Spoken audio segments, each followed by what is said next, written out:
boleh pernah dia sebelum podcast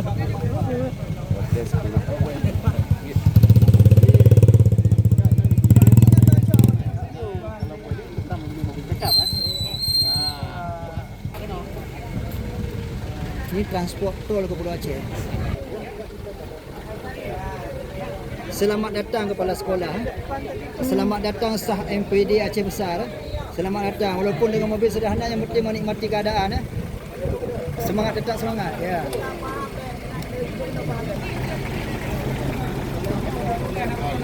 Video Pak, video.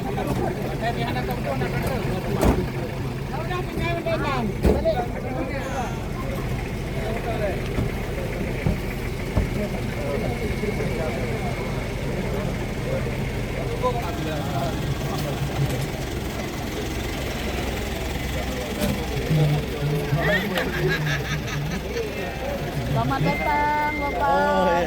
Untuk kesekian kalinya. Semoga betah di Pulau Aceh. Assalamualaikum. Waalaikumsalam. Iba, maaf ya. Ya, waalaikumsalam. Berjumpa kembali kita. Waalaikumsalam. Di sini. Berapa menit datang sini? Balik lagi.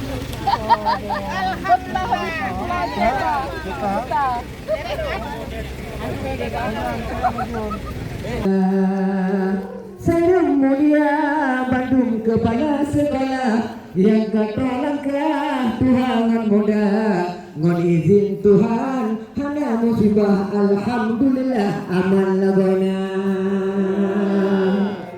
saya motori ke MKTS Pulau Aceh katong deka nekalon jalan sigalan dereh dicukeh-cukeh di bagian hana nekalan jalan di Pulau Nasi unen dengan wia serayong golongna di adeh aspal ane bapa iya nekalan bukti kena katong deka jarak lengkiplo lengrasi kurang genan tolong leung tiga masalah oban to kena bek tapun nekeun lam keadaan ujeun ia raya tegak jarak lengkiplo dan goon limang genan tolong atuh jabala goanun figura yang kalung bungong kajeun ngetamong nekalon teni budaya.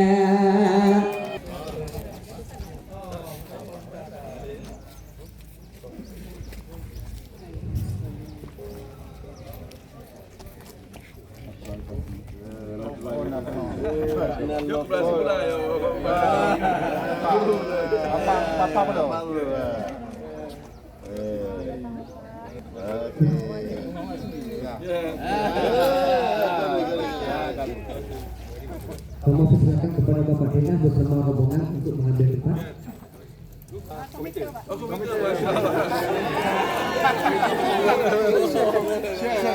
Siapa nak kajung? Mantap.